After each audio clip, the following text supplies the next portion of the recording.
தேவனே நான் ஓமதண்டையில் இன்னும் நெருங்கி சேர்வதே என் ஆவல் பூமியில். 37ஆம் சங்கீதம் 5, 6, 7 வசனம்.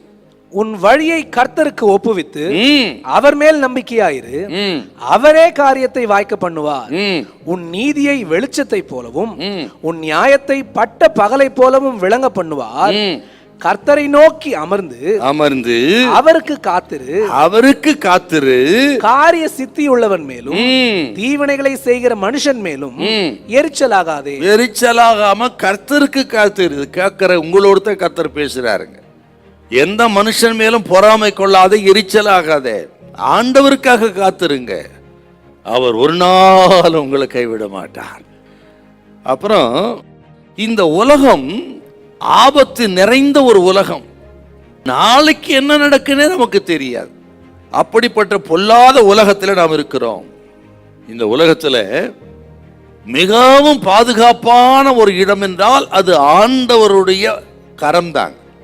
உலகத்திலேயே பாதுகாப்பான ஒரு இடம் ஒரு தேவ பிள்ளைக்கு என்று சொன்னால் அதுதான் தேவ சித்தத்தின் மையத்தில் இருப்பது, அவரது நிழலில் தங்கி இருப்பது.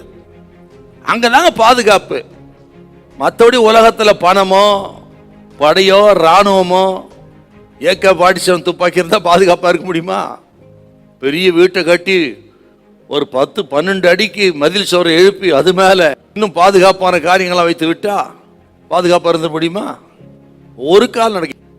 அப்படியானால் இந்த உலகத்திலே நமக்கு பாதுகாப்பான ஒரு இடம் என்றால் அது சர்வ வல்லவரின் நிழல் தான். தேவ சித்தத்தின் மையத்தில் இருப்பதுதான் மிகுந்த பாதுகாப்பு ஒரு தேவ பிள்ளைக்கு. அப்படிதான் சங்கீதம் சொல்கிறது. எதை செய்தாலும் இது தேவ சித்தமா என்று அறிந்து தேவ சித்தத்துக்கு ஒப்புடுத்து இருங்க. ஒருவேளை அது சூழ்நிலை ஆபத்தா இருக்கலாம், எதிர்காலம் பயங்கரமா இருக்கலாம், உங்களுக்கு விரோதமாக கூட இருக்கலாம். ஆனா இதுதான் தேவ சித்தம் என்று சொன்னால் நீங்கள் அதை ஆண்டவருக்கு விட்டு நீங்க பொறுமையா இருந்து பாருங்க. ஒரு நாள் கெட்டு போவதில்லை. அவர் நிழலில் தங்குறவனுக்குத்தான் பாதுகாப்பு. வந்து போகிற கூட்டத்துக்கு சொல்லல, நிழலில் தங்குகிறவன். வந்து போறது என்ன அர்த்தம்? பிரச்சனை ஜெபம் பண்றது. பிரச்சனை வந்தா மட்டும் ஆண்டவர் தேடி ஓடி வர்றது. பிரச்சனைன்னு வரும்போது தான் ஆண்டவரேன்றது. மற்ற நேரத்தில் நான் உண்டு, வேலை உண்டுன்னு போறது. அவங்க தங்குறவங்க இல்லைங்க. எப்பொழுது தேவ பிரசன்னத்தில் இருக்கிறவர்கள், எப்பொழுது தேவனுக்கு பிரியமாதன செய்து அவர் முகத்தை தேடுகிறவர்கள், எப்பொழுதும் கர்த்தருக்குள்ளே இருக்கிறவர்கள், இயேசுக்குள்ளே இருக்கிறவர்கள், கிறிஸ்துவுக்குள்ளே இருக்கிறவர்கள், இவர்கள் தான் நிழலில் இருக்கிறவர்கள்.